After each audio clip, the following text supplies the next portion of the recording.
Good to be back. Traveled across the nation, North Carolina last week.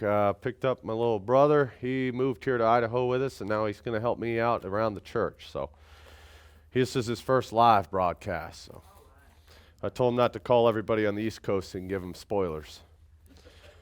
All right, we'll be opening up in Exodus 4 this morning. Now, last time I was up here, we were talking about the righteousness of faith and the example that Abraham or Abram set forth. And then, of course, it's referenced by Paul in his writings, letters to the Romans, and also as we read along in the New Testament this morning, actually, during our Bible study, it was mentioned again in James chapter 2 and chapter 3. So it's a big deal. We'll be opening in Exodus 4. So Exodus 4:19 says, Exodus 4, verse 19, "And the Lord said unto Moses in Midian, Go, return unto Egypt, and all the men undead which sought thy life. And Moses took his wife and his sons, and set them upon an ass, and he returned to the land of Egypt. And Moses took the rod in his hand. And the Lord said unto Moses, When thou goest to return unto Egypt, see what thou do all these wonders before Pharaoh, which I have put in thine hand, but I will harden his heart, and then he shall not let the people go. And thou shalt say unto Pharaoh, Thus says the Lord, Israel is my son, even my firstborn.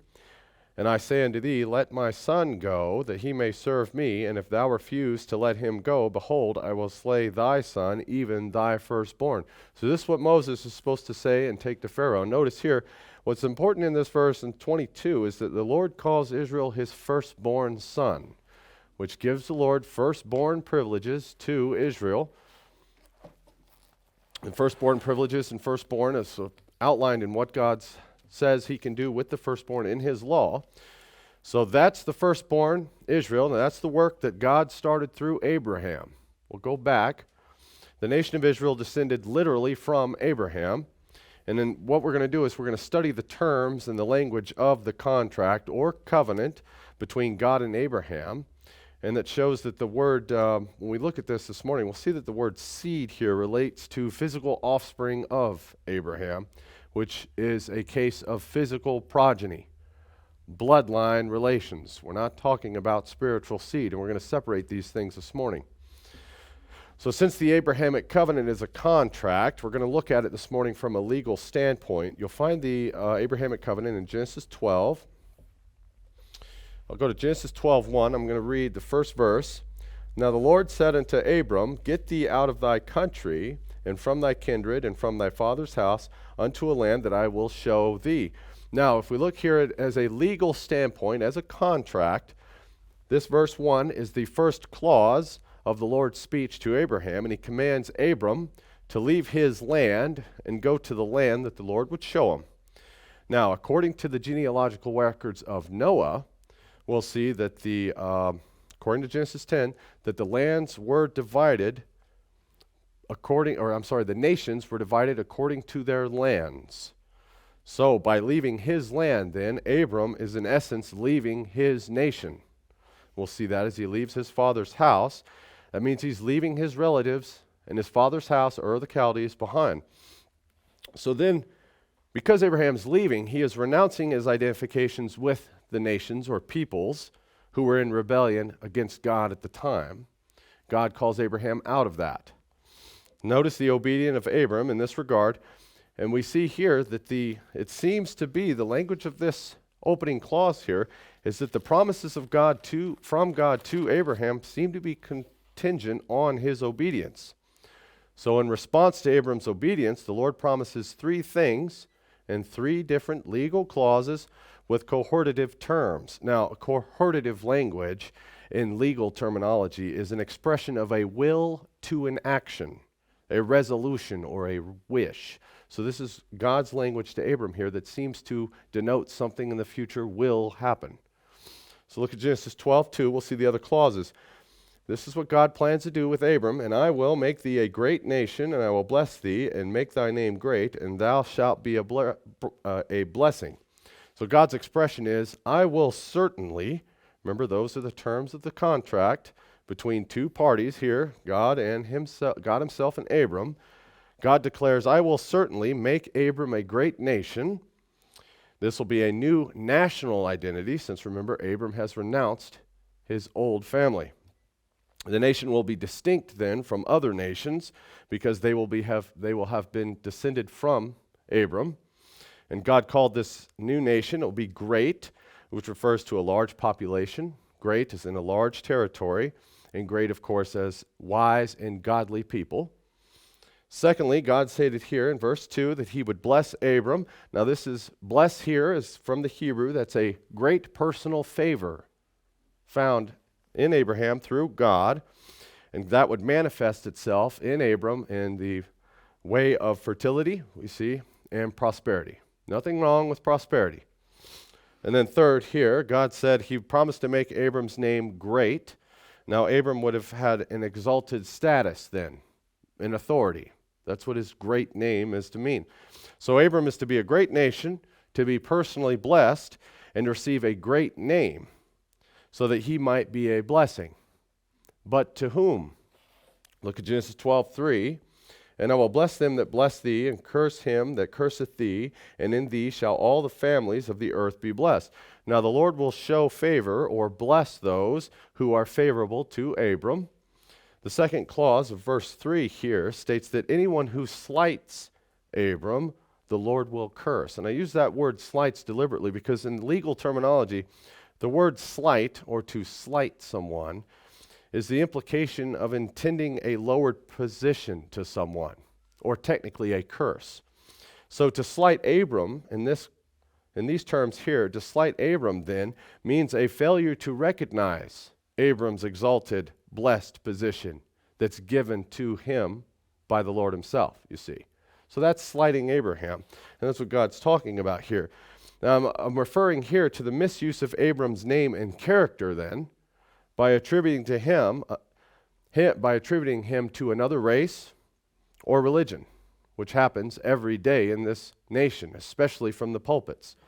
In spite of the universal acclaim that Abram may have all over the world to different people.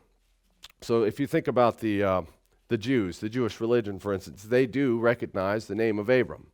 And some people say, well, that's because Abram's name is great, and that's universal acclaim, and so this Abrahamic covenant has come true. But also, Abraham was not Jewish.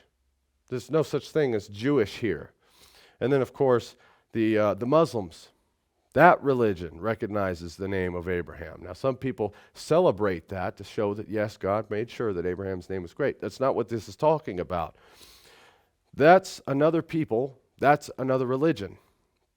To say that Abram was any other than a Christian Hebrew who believed in and obeyed the one true God is an outright lie.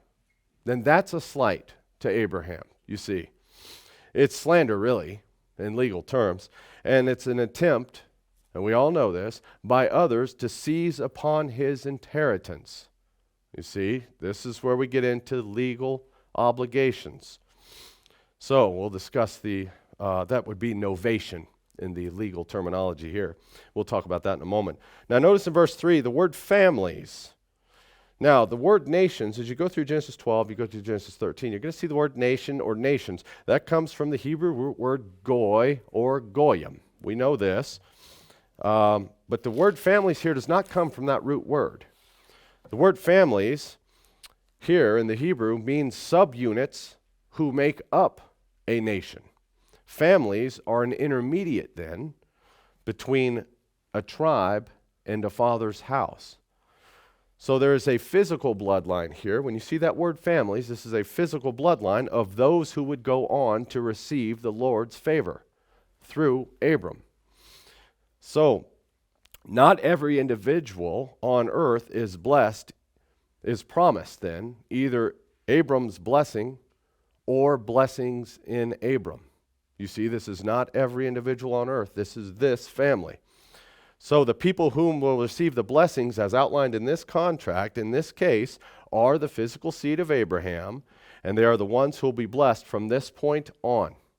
From this point on in the Bible, and especially after Genesis 25, we'll be reading about one family. So Some select few from earth's rebellious inhabitants at this time are the ones that will receive the blessings God's promised to Abram and his family. So the covenant then is cut between two parties. That would be God himself and Abram, and then of course Abram's seed through Isaac, and then Isaac's scattered offspring, and so on. So the contract is exclusive to Abraham's family, and God did not make this contract. We read here the legal language here. God did not make this contract using fraud or an intent to deceive, did he? Well, there are outside parties here on earth today in this age that would say so. They even preach it. Because God did not present the information here in this contract between himself and Abram in a deceptive manner. The terms are clear, and Abram, I see, did not accept it under any false pretenses, nor do I read any clauses for inducement, joinder, or impleader, allowing other third parties claim. Those are legal terms that allow an outside party into an established contract, and there's no terminology here for that. So let's define novation then. I brought up the term novation. Here I have Bouvier's Law Dictionary. This is volume 2. This covers L through Z. Novation is an agreement. Now this is the standard definition. A novation is an agreement made between two contracting parties that allows for the substitution of a new party for an existing one. Now we're going to look and see if the Abrahamic covenant has any terminology that allows that. According to the Bouvier's Law Dictionary, novation in civil law, there are 3 kinds of novation. I'm going to read these 3 kinds, and you tell me if this is the case with the Abrahamic covenant. First, where the debtor and creditor remain the same, but a new debt takes the place of the old one. Here, either the subject matter of the debt may be changed or the conditions of time, place, etc. of the payment. If you translate this to the Abrahamic covenant, the debt here would be sin. So that doesn't change. That remains constant. No novation here. The second, the debt remains the same, but a new debtor is substitute for the old. That'd be replacing God in the contract. That's not happening. And then the third kind of novation, where the debt remains the same, but a new creditor is substitute for the old. For this reason, it is added to wit that the parties must assent to a new bargain. And if we don't have that either. So if it seems that the Abrahamic covenant between God and Abram himself is watertight, and there's no way that would allow a third party in ever. And that's very important. Because if we look at novation, then it leaves no room for a third party. Now I'm going to look at Jeremiah 31:31 and see if I can find any. There's another contract or covenant. I'm going to see if there's any language here that would allow for a third party. Jeremiah 31:31 is the Old Testament's new covenant. Behold, the days come, saith the Lord, that I will make a new covenant with the house of Israel and with the house of Judah. So here's God and the same people from Abram's family. He's making it, there's your 2 parties, not according with the covenant that I made with their fathers in the day that I took them by the hand to bring them out of the land of Egypt, which my covenant they break, although I was an husband to them, saith the Lord. But this shall be the covenant that I will make with the house of Israel. After those days, saith the Lord, I will put my law in their inward parts, and write it in their hearts, and will be their God, and they shall be my people. Notice no language here that allows third parties, and the second witness to the new covenant is, of course, found in Hebrews 8. I'll turn there and read the same thing. Hebrews 8:8, I read, for finding fault with them, who? Behold, the days come, saith the Lord, when I will make a new covenant with the house of Israel and with the house of Judah. The parties have remained the same once again.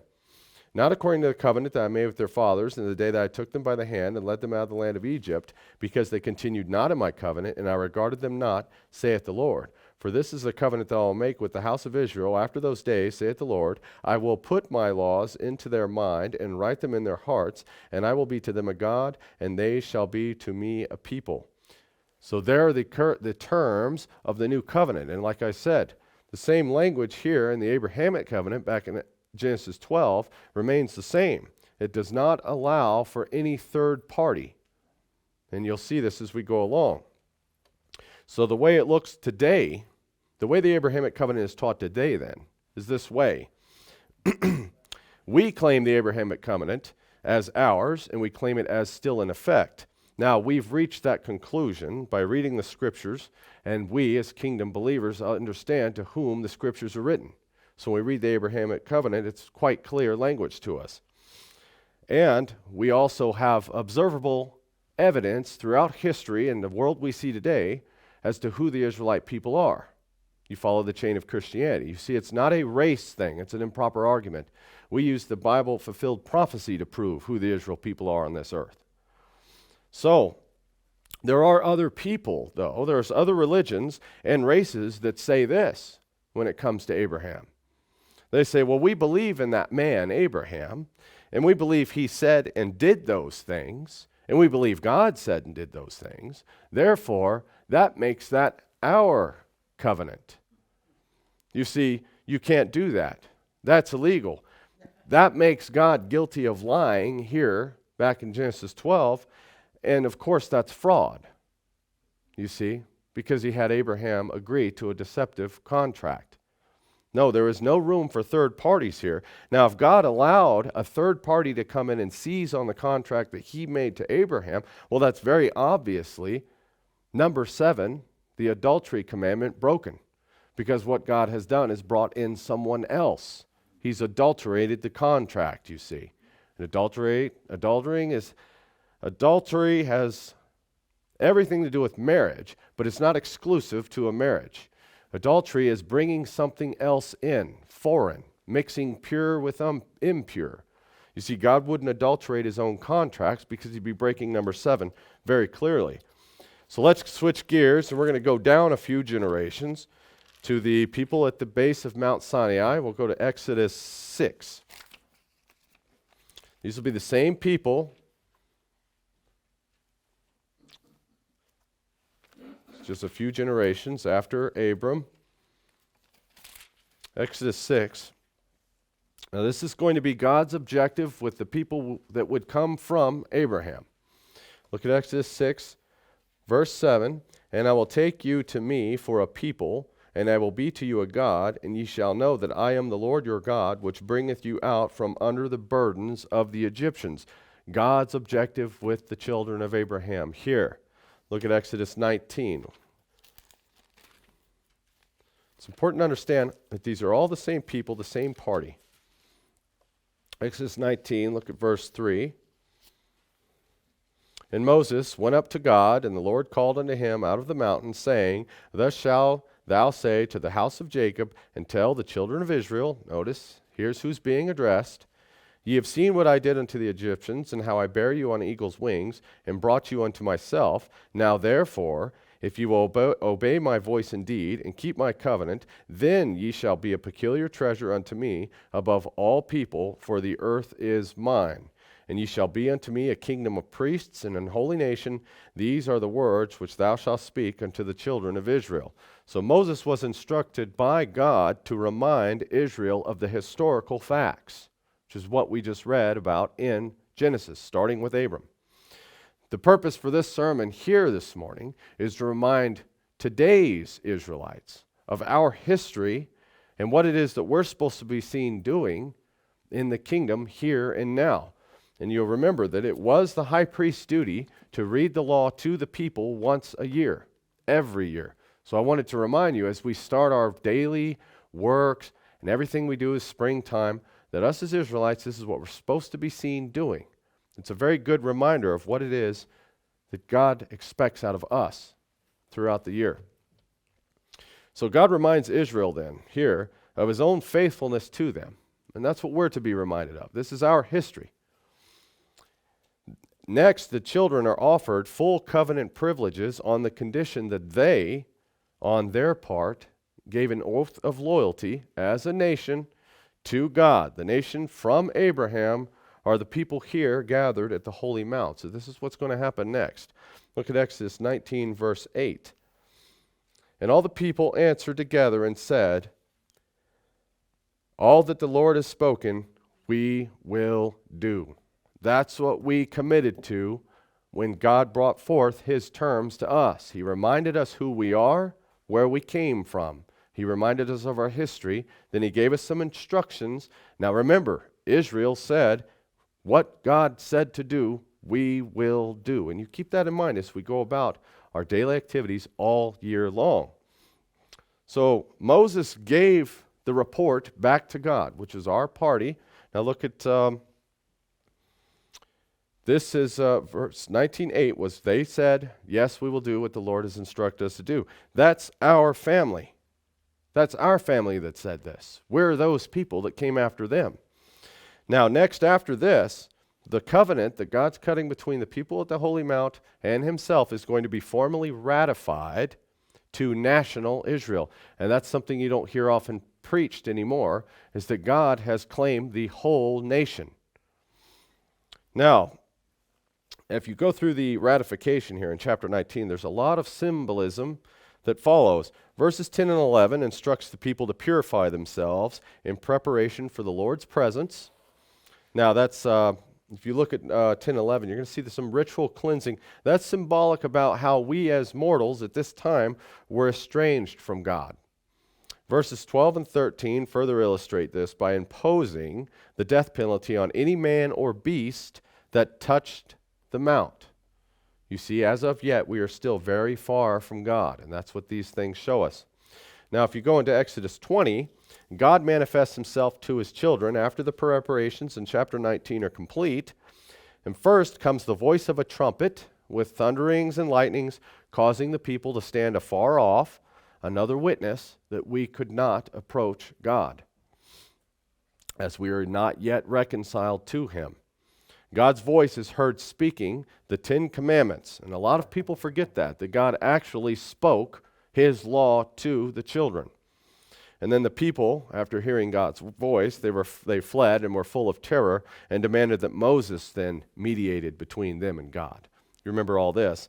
Look at Exodus 20, 18 and 19. And the people saw the thunderings and the lightnings and the noise of the trumpet, and the mountain smoking. And when the people saw it, they removed and stood afar off.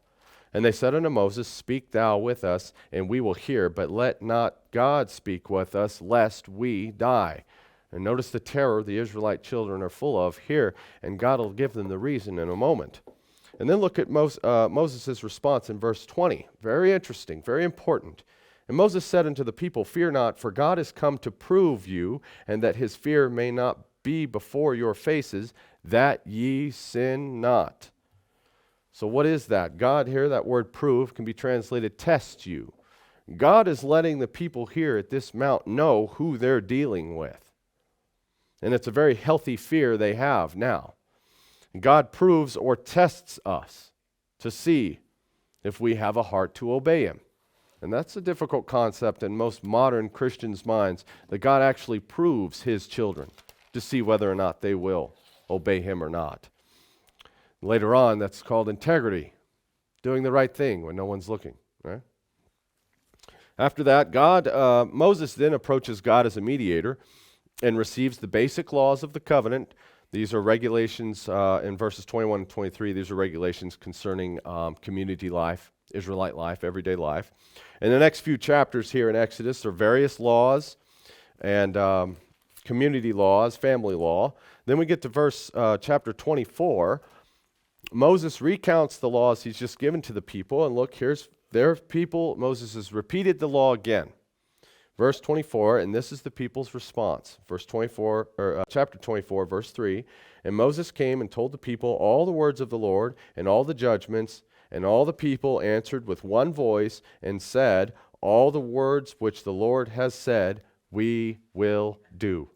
Once again, Israel is a second witness. Israel has agreed to do what God has asked them to do.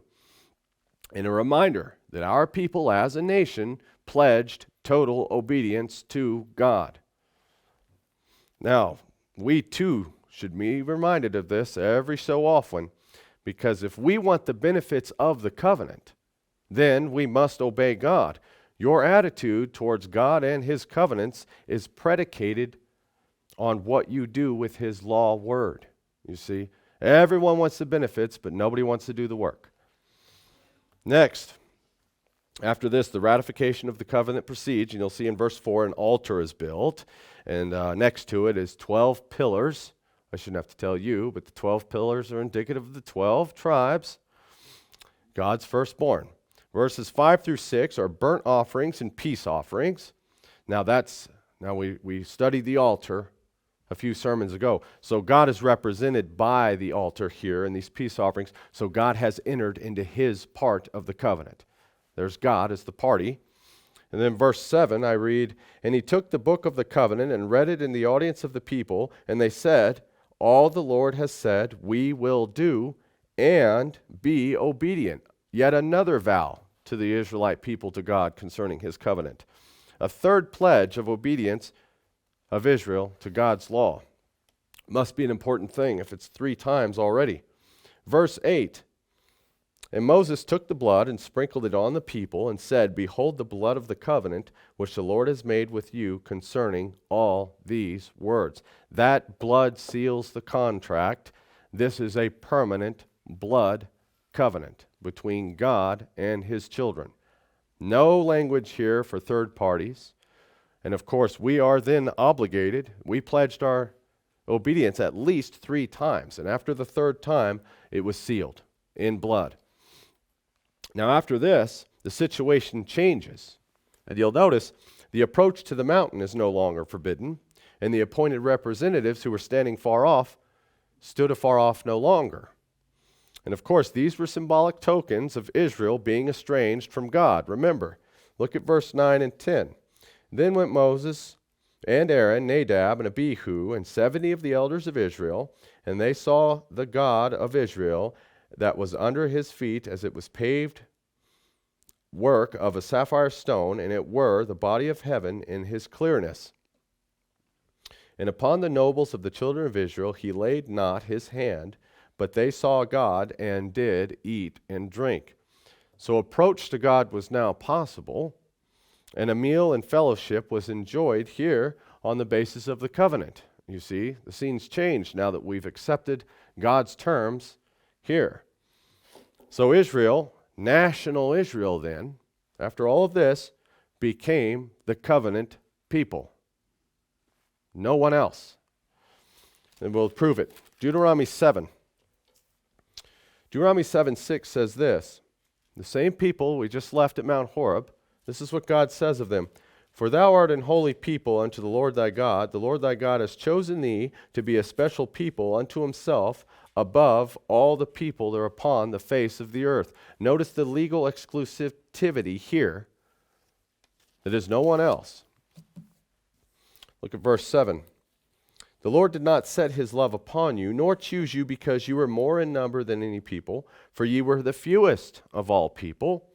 But because the Lord loved you, and because he would keep the oath which he had sworn to your fathers, hath the Lord brought you with a mighty hand and redeemed you out of the house of bondage from the hand of Pharaoh, king of Egypt." There's that repetition again. Notice God is recording to us historical facts. So notice in verse 7 and 8, though, Moses is pointing out here, he's repeating what God said to the children. He's pointing out and stressing that the account of God's choosing us is not based on our faith or our merit or right, but it says on account of Israel's faithfulness to God. Look at verse 9. "Know therefore that the Lord thy God, he is God, the faithful God, which keepeth covenant and mercy with them that love him, and keep his commandments to 1,000 generations, and repayeth them that hate him to their face, and destroy them. He will not be slack to him that hateth him. He will repay him to his face." The language here seems to denote that when you don't keep God's commandments, then you hate him. God's faithful to that as well when it comes to repayment or a reconciling of accounts at the end of the age. It'd be the white throne judgment. Oh, Moses says, Israel, it was not based solely on any right or merit of your own that God chose you. God's faithfulness to the fathers, he promised, kept the covenant. He kept his promise to Abram. And as far as God being infinitely just, he will keep his covenant to you. And you'll notice I skipped a little bit, but somewhere in Genesis 12, the other part of the Abrahamic covenant does not seem to be based solely on Abram's obedience after that. It seems like Abram had to get up and leave. And then after that, the rest of the covenant doesn't seem to be contingent on Abraham's actions then. That's why we went for the exhortative speech there that meant God will bring to fruition a wish of his plan. It'd be his plan of the ages. So Israel had promised to be faithful to God and obey his word, and we're all aware after reading verse 10 here what disobedience means then. That's death and destruction for those that hate God. God will not spare people who, after knowing and hearing his law, choose to play fast and loose with it. There's evidence after evidence after evidence of that God deals more harshly with his children who know his law and then don't do it than he does with the heathen who do it and don't know any better. Look at verse 11 here in Deuteronomy 7. Verse 11, thou shalt therefore keep the commandments and the statutes and the judgments which I command thee this day to do them. Now that's a command to God's covenant people. And if we are to claim that membership, then these are the things that we're supposed to be seen doing, keeping God's law. Now at this time, there were in place, and you'll see here, there were in place ritual ordinances or carnal ordinances, the ordinance laws, and they were very stringent in order to keep the commandments, and it was part of a daily Israelite duty, and the peace offerings, the burnt offerings, the cleansings, stuff like that. That was part of the Israelite dailies so that they could adhere to God's word. Now God separates his people here, and you'll see this as we go along, from the heathen with several regulations. For example, clean and unclean food, that's one of the first things God lists to us. You will not eat what the heathen eat. No clothing that was made from mixtures of wool and linen. Israel was to be completely holy, and as such, belong to God entirely. You see here, you'll see that you could not have a donkey and an ox yoked together. Nothing that was a hybrid of any kind was allowed, because if Israel was his, then they were wholly his. God is not about to accept any kind of spiritual hybrids. He's not allowed any kind of physical hybrids. Like breeds like. It's the way of God's law. But here, any form of hybridity is forbidden and abhorrent to God. And these should be witnesses forbidding other contracts made with foreign people. That'd be racial strangers. And of course, now remember, the marriage covenant is a contract which forbids us from being yoked with another race. However, I've often said it, there are more things. Intermarriage has more to do than just skin color as well. The unequally yoked partners have just as many problems as interracial couples. No doubt about it. You put a Catholic and a Protestant together, Now, the covenant was always then to be in the forefront of our minds, and God reminds us that. He says, you will write this covenant, you'll keep it in your mind, you'll have it in the doorpost of your house. This is your history, and you've agreed to it. Now, we're to be the salt then. Now, salt preserves from corruption. Jesus said when the salt loses that ability, it's good for nothing. Now, salt is a fitting symbol of the enduring nature of God's covenant and the righteousness and purity which it demands. Our privilege of worship is one that can only be enjoyed then on the basis of a covenant relationship to God, you see. The tragedy of our history, as well as that of the ancient Israelites here, is that we were false to our oath. We have failed. Yet God remains true to us, and his plans and purposes with his children remain true to this day. They are unaltered. Our constant failures continually cast light upon God's consistency, if you've ever thought about it that way. God had every reason to leave us, and he has yet to do that. He said, I will keep my covenant because you will keep my law. It's the terms of the Old and New Covenant. So Israel will realize their ultimate destiny then, one day upon the Lord's return. And those who have remained faithful and true will in reality be the holy people unto him in his kingdom age. Now later on in end time prophecy, we'll read all about those that are called great in the kingdom. Later on they'll be called pillar Christians, faith Christians, and of course overcomers. We then are to remain faithful to him and obedient to him as Abraham our father was, and live by the terms God set forth to us, his children, and his covenants. He will remain faithful to us should we endure and remain faithful to him. And that's what I wanted to remind you of this morning, that even though Israel has had their fair share of shortcomings and we failed to keep our oath to God, God remains faithful to us. But I wanted to remind you what our fathers here agreed to. We read 3 times. Everything the Lord said, we will do. And you can find out everything the Lord said in this book. You can read all about it. And you'll know the right from wrong. And God there will fill you with the Spirit. And he'll lead you with the spirit of discernment and what to do. That's all I have for today, folks.